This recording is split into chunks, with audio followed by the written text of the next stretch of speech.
Kendalanya yaitu wayah bayar orang bayar begitu. Walaupun dia bendahara desa, tapi nggak bawa uang ternyata. Nggak bawa uang. Yo Danarta itu harus siap disengiti.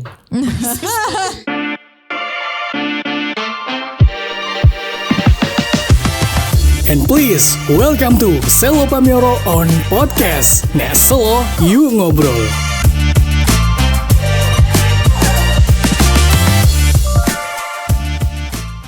Selamat datang di Selo Pamioro on Podcast Yen Selo yuk ngobrol. Kembali lagi ya Sobat Selop di Selo Pamioro on Podcast bersama saya Mr. Topik yang akan membahas topik-topik terkini dan tentunya hangat di sekitar kita. Tapi saya tidak sendirian, saya ditemani oleh Kak. Saya Kak Berliana. Oke, tapi mungkin nggak cuma kita berdua juga ya Kak Berlin ya. Akan ada narasumber menarik hari ini. Wow. Oke. Ada kisi-kisinya nggak Kak Berlin untuk narasumber kita kali ini? Apa ya? Akuntan. Akuntan. Keren sekali ya. Jadi kan gini ya Kak Berlin ya. Kita di apa ya? Di apapun itu kan membutuhkan sebuah keuangan ya Kak Berlin ya. Dan tamu kita hari ini tidak jauh dari soal itu ya. Benar Dan kita juga kali ini tetap stay-nya di situ. Kita kedatangan tamu seorang yang sangat ahlinya di bidangnya Kak Berlin, benar? Benar sekali. Akuntannya Selo Pamioro. Akuntannya Selo Pamioro itu berarti ini dari pemerintahan ya Kak Berlin ya? Pemerintahan pastinya. Oke. Mungkin sudah ada sedikit yang paham ya ini dengan siapa kita tamu kali ini. Tamu kali ini Pak Danartanya Selo Pamioro. Untuk profilnya mungkin bisa dari beliau sendiri ya Kak Berlin ya. Ya langsung saja kita tanya ke Pak Danarto. Oke, silakan. Pak Oke, Danarto. terima kasih Mas Topik dan Kak Berlin. Perkenalkan saya Suno Widodo. Saya di Selo Pamioro sebagai Kaur Keuangan atau sekarang lebih dikenal dengan Kaur Danarta. Oh. Danarta. Kenapa Pak kok Danarta? Itu berhubungan dengan keistimewaan Jogja karena hanya ada di Yogyakarta itu nama Danarta. Oh, jadi cuma khusus di wilayah Yogyakarta aja ya ini Bener, penyebutan bener. Danarta. Oke. Oke Pak ini. Lah ini kan kita udah tahu kalau di ada Danarta. Apa sih Pak tanggung jawab dari Danarta itu? Danarta atau sering disebut bendahara desa juga itu punya tugas itu mengelola keuangan yang ada di desa yang berkaitan dengan penerimaan, pengeluaran, yaitu Danarta harus melaksanakan penatausahaan dan juga pelaporan. Dalam penatausahaan itu menyimpan, menyetorkan itu termasuk tugas Danarta, termasuk membayar pajak. Wow. Pajak juga ya. Keren ya Pak ya. Keren sekali. Mengelola keuangan di sebuah desa yang sebesar ini 18 dusun. Oh, tidak bisa membayangkan saya Kak ini ya. Aduh. Oke, ini keren sekali nih ya Pak Danarta. Jadi kenapa toh kok kita itu mengundang beliau ya? Jadi biar apa itu ini loh di Selo Pamioro ada keuangan seperti ini, untuk transparansinya sudah seperti ini, atau bagaimana? Jadi kita biar nanti tahu ya Kak Berlin tahu ya. dan terbuka untuk semua pastinya. Oke, itu ya Sobat Selo. Untuk selanjutnya gimana Lin? Gimana sih Pak cara memastikan transparansi keuangan di Kelurahan Selo Pamioro ini? Oke, di Selo Pamioro ya terutama itu di bagian keuangan atau Danarta itu setiap bulan itu kita laporan ke Pak Lurah melalui Pak Care. Di situ isinya tentang dana yang ada di rekening, dana yang kita keluarkan dan sisa. Setiap tanggal 10 maksimal itu kita harus melaporkan. Jadi Pak Lurah dan Pak Care itu udah tahu kondisi keuangan kita setiap bulannya. Oh, itu setiap bulan ya Pak ya? Oh, setiap bulan Kak Berarti Berlin ya? cross check setiap bulannya pasti ada gitu ya. Oh, jadi Dan udah. itu harus balance antara laporan keuangan dengan saldo yang ada di rekening bank. Harus balance, harus seimbang berarti. Dan harus sesuai pastinya ya Pak. Wajib. Dan pajak juga harus nol, nggak ada pajak yang kita utang. Oh. Nah ini ya udah sedikit ada bayangan Kode-kodenya nih, udah. betul sekali Kak gitu ya. Berlin. Nah ini Pak terus selanjutnya ini Pak ini melangkah agak jauh lagi ya Pak ya. Bagaimana sih Pak pengelolaannya? Kita kan di desa itu kan nanti Pak ada dana desa, ada dana pendapatan asli daerah. Lah itu dari Pak Danarta sendiri itu untuk pengelolaannya itu bagaimana Pak? Karena banyaknya tidak hanya satu sisi ya ini, ada berbagai sisi dan itu harus sendiri-sendiri. Seperti apa Pak pengelolaannya sendiri? Sumber pendapatan di Selo Pamero itu ada pendapatan transfer dan juga ada pendapatan asli desa. Pendapatan transfer seperti dana desa, ADD, bagi hasil pajak itu sudah ada ketentuan dari kabupaten. Kalau untuk sumber pendapatan dari PAD itu terdiri dari sewa tanah, terus kios-kios desa yang kita sewakan, dari hasil parkir dan retribusi. Nah itu kita yang kelola. Oh, berarti di kelurahan itu juga ada usahanya juga ya Kak? Iya. Iya, benar nggak? Iya, pendapatan seperti itu. Oh, oke. Jadi untuk dikelola sendiri di kelurahan, kemudian untuk ya pasti ya untuk warganya ya Pak. Iya. Kembali lagi ke Kembali warga ke gitu warga. ya Pak ya. Oh, oke. Ada tambahan juga itu bagi hasil dari BUMDes, kan desa juga melakukan penyertaan modal ke BUMDes Mekar Jaya. Nah, di tiap bulan, BUMDes. setiap tahun itu kita mendapat bagi hasil juga. Oh, jadi pendapatan asli daerah Selo Pamero itu ternyata juga banyak ya Pak ya. Iya. Oh, oke. Berarti udah ada pencerahan ini Kak Iya. Berlin ya. Oke, selanjutnya ya Pak, terkait dengan pengelolaan ataupun kendala yang Bapak hadapi ketika mengelola keuangan di desa ini. Kendalanya yaitu wayah bayar durang bayar maksudnya. Ini orang baru nih ya. Ini orang asik ini Pak. Ini Pak, sebentar Pak. Ini saya biar mentela aduh nih Pak. Kadang apa Mbak? Wayah yang bayar, ning Dorang ra bayar. Lah, maksudnya ya maksudnya seperti apa Pak? Ini mungkin bisa diperjelas. Jadi nanti untuk Sobat Selop nanti bisa mungkin menginformasikan ke saudara, ke warganya sendiri. Jadi nanti biar keuangan desanya itu juga nggak tetap terlalu lancar gitu ya.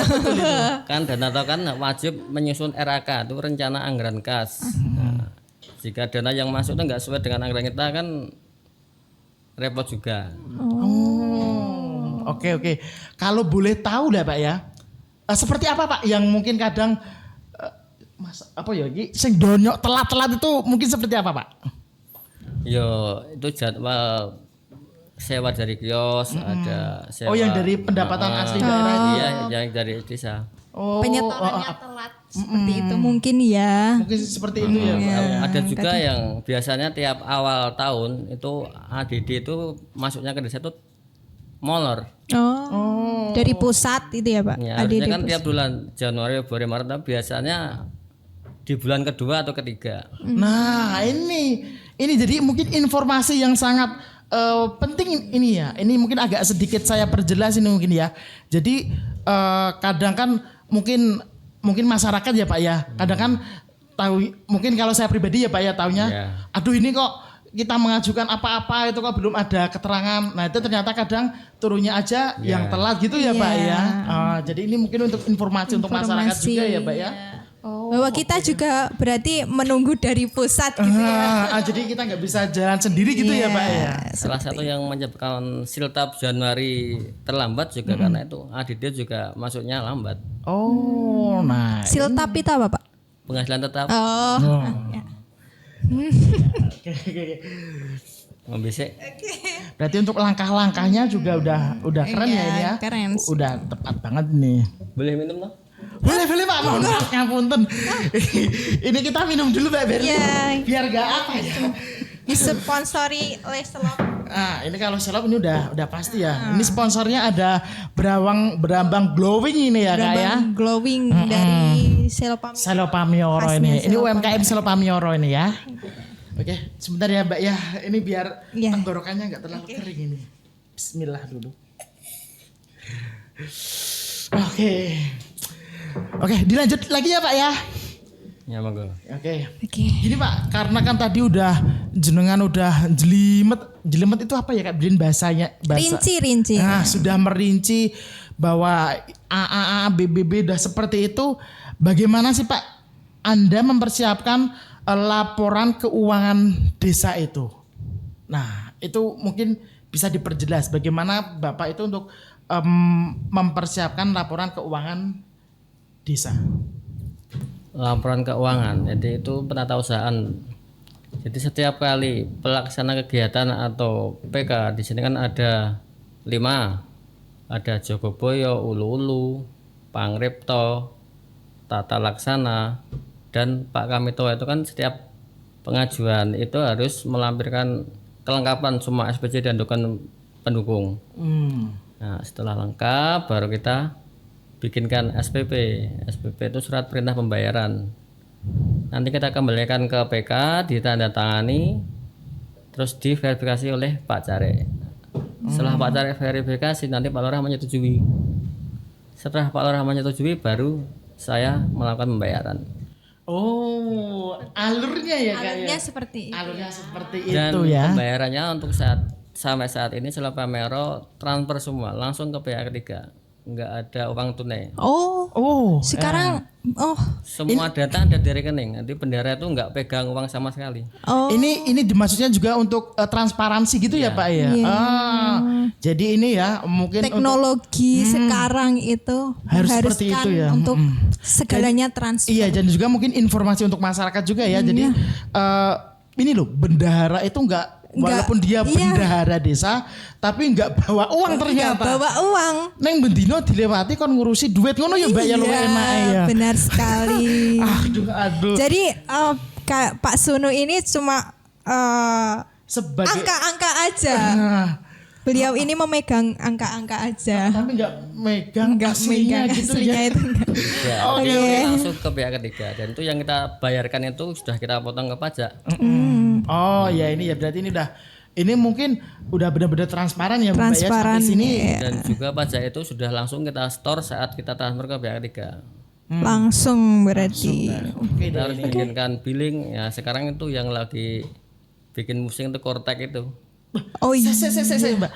Pak bilang kortek ya? Iya. Apa tuh Pak? Kortek itu apa sih Pak? Jadi mulai Januari 2025 itu Kementerian Keuangan itu merubah DJP itu menjadi aplikasi Kortek. Jadi semuanya itu lewat Kortek untuk urusan pajak.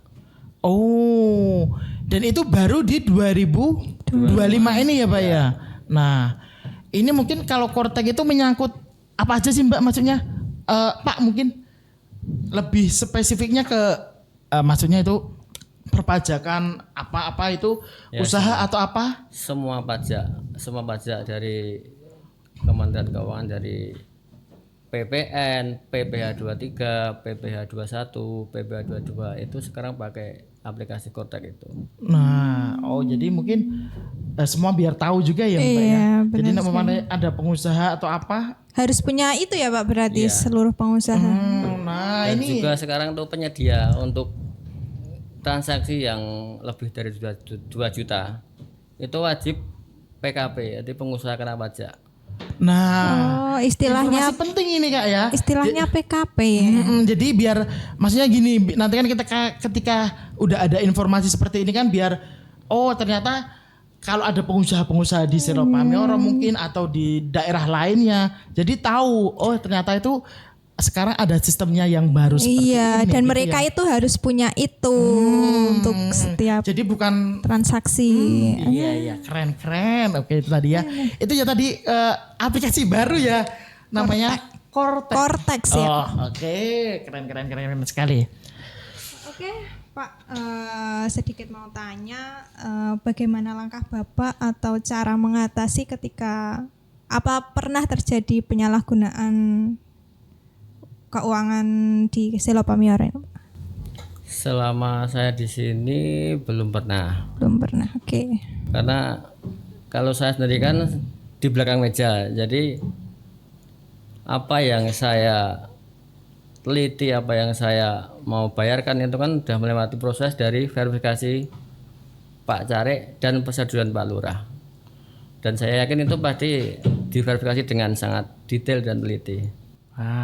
Oke, berarti juga oke ini udah. Jadi sangat menghindari seperti itu ya. Jadi Memang ini benar-benar transparan banget ya Mbak ya. iya, soalnya masalah keuangan itu sangat krusial. Nah, betul sekali. Soalnya ini benar Pak ini. Jadi masalah keuangan dimanapun itu ya. Dimanapun di segi kehidupan. Iya, itu dari dimanapun itu pokoknya krusial sekali. Jadi kita mungkin bisa Harus memberikan hati-hati dan kita gitu. juga harus memberikan pencerahan sedikit ya. Ini udah bukan hanya sedikit ini, udah banyak ini. Sekali. Oke Pak, ini lanjut lagi ya Pak ya. Apa sih Pak inovasi yang sudah diterapkan dalam pengelolaan keuangan di desa? Mungkin di desa Selopamiro sendiri ada inovasi khusus untuk keuangan dalam hal pengelolaannya? Atau yang beda dari sebenarnya itu enggak hanya Selopamiro tapi se-Kabupaten Bantul itu mulai 2017 sudah menggunakan aplikasi sistem keuangan desa. Nah, di situ sudah online. Jadi setiap kali kita transaksi itu bisa dipantau dari admin kecamatan, admin kabupaten dan juga pusat. Itu sudah bisa dipantau dari aplikasi Siskaudes. Bantul menjadi pilot project itu. Mulai 2017 sampai sekarang sudah online. Berarti itu udah benar-benar udah terpusat ya Kak ya kalau lihat ini tadi ya kan?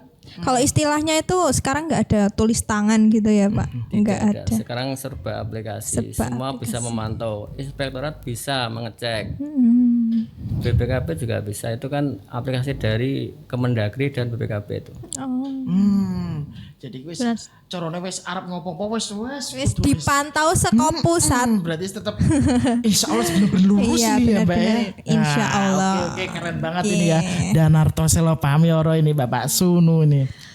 Lalu bagaimana Pak terkait dengan misalnya ada pengeluaran yang mendadak dan mendesak yang tidak terencana dari awal gitu, gimana? Apakah ada anggarannya atau?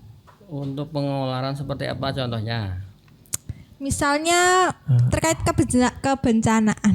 Nah, kebencanaan itu ada di bidang tak terduga, bidang 5 ada. Itu bisa dikeluarkan. Jika emang urgent dan ada kejadian di luar kendali kita, itu bisa dikeluarkan oleh Pak, dalam hal ini PK-nya Pak Jogoboyo. Pak Jogoboyo. Oh, Pak Jogoboyo itu ya. Iya. Oke, besok mungkin kita bisa undang Pak Jogoboyo juga ya kan? Boleh. Iya kan, jadi Iya, biar komplit semuanya. informasi di kelurahan, khususnya di kelurahan Selopamiro itu udah seperti ini. Jadi masyarakat udah tahu, sudah Benar-benar terbuka, benar-benar tidak ada apa yang disembunyiin ya. itu nggak ada ya. Betul sekali ini. Jadi mungkin next untuk kegiatan yang datang mungkin akan apa itu semuanya akan kita undang gitu ya Kak Berlin ya. Benar sekali. Ini Pak, ada lagi nggak nih ya? Apa Pak tantangan terbesar yang dihadapi oleh seorang Danarta dan bagaimana Anda untuk mengatasinya? Nah ini tantangannya apa Pak nih kira-kira? Selama menjadi Danarta. Tantangan, Danarta itu harus siap disengiti. Ini bahasanya kok rodan banget ini.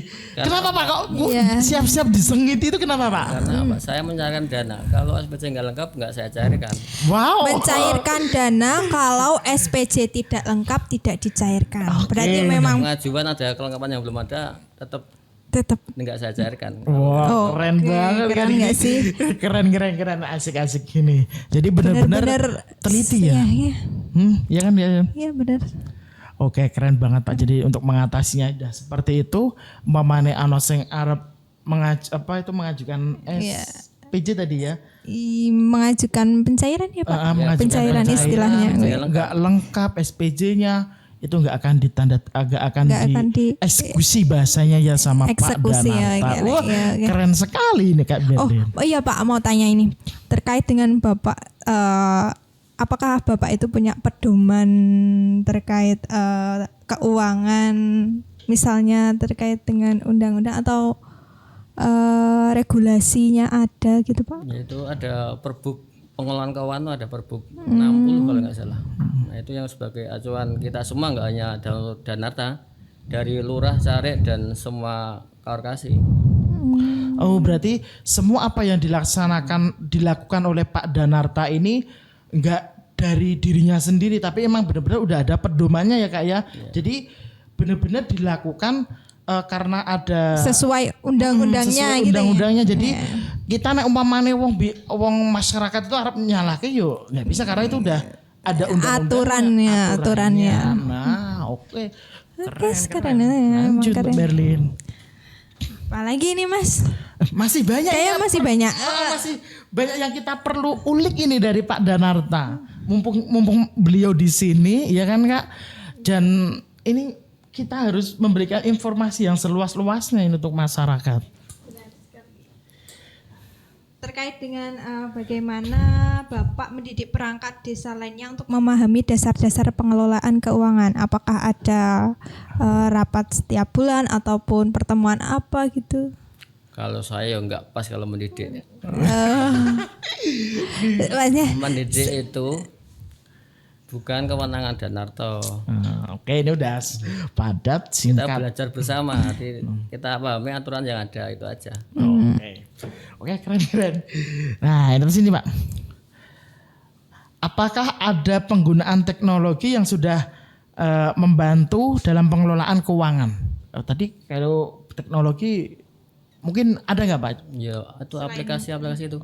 Ya. Berarti itu benar-benar membantu ya Pak ya? Aplikasi yang kita pegang itu ada sistem keuangan desa itu ya, untuk pengelolaan keuangan. Terus untuk bayar pajak pakai Kortek. ya.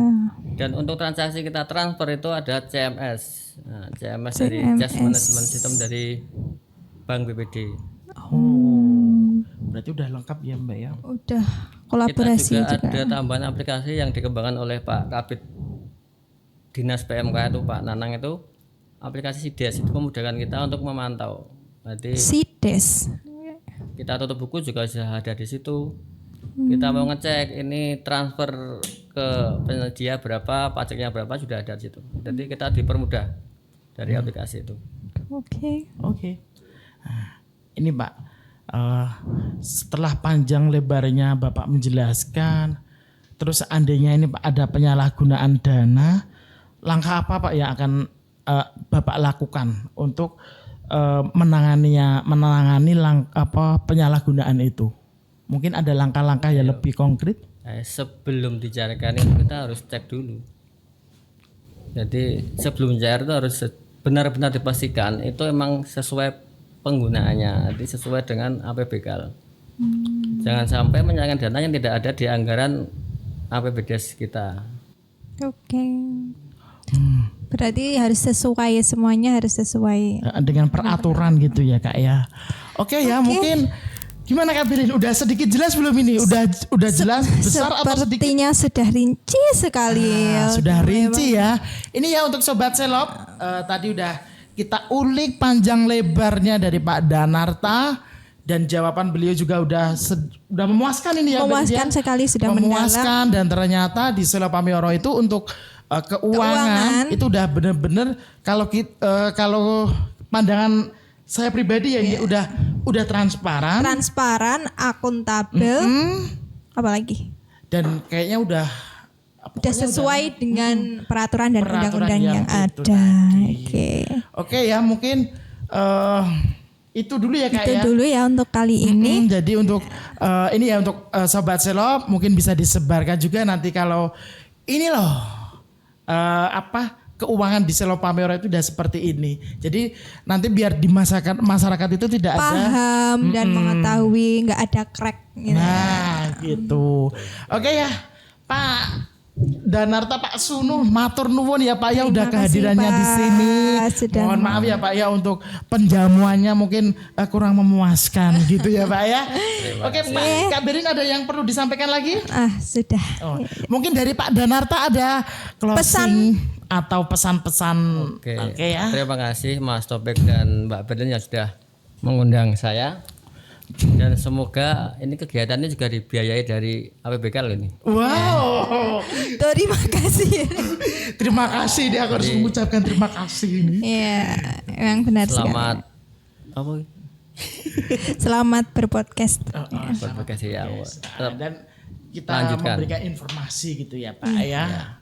Oke ya Sobat Selop, mungkin itu dulu ya di di podcast kali ini.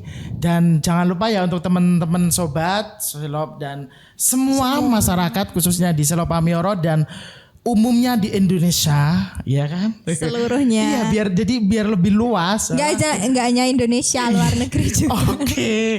Nah, itu ya, mungkin itu dulu dan jangan lupa ya tetap di like, comment, and subscribe Selopamioro on podcast. Oke ya, sampai jumpa untuk podcast yang akan datang. Bye bye. Terima kasih.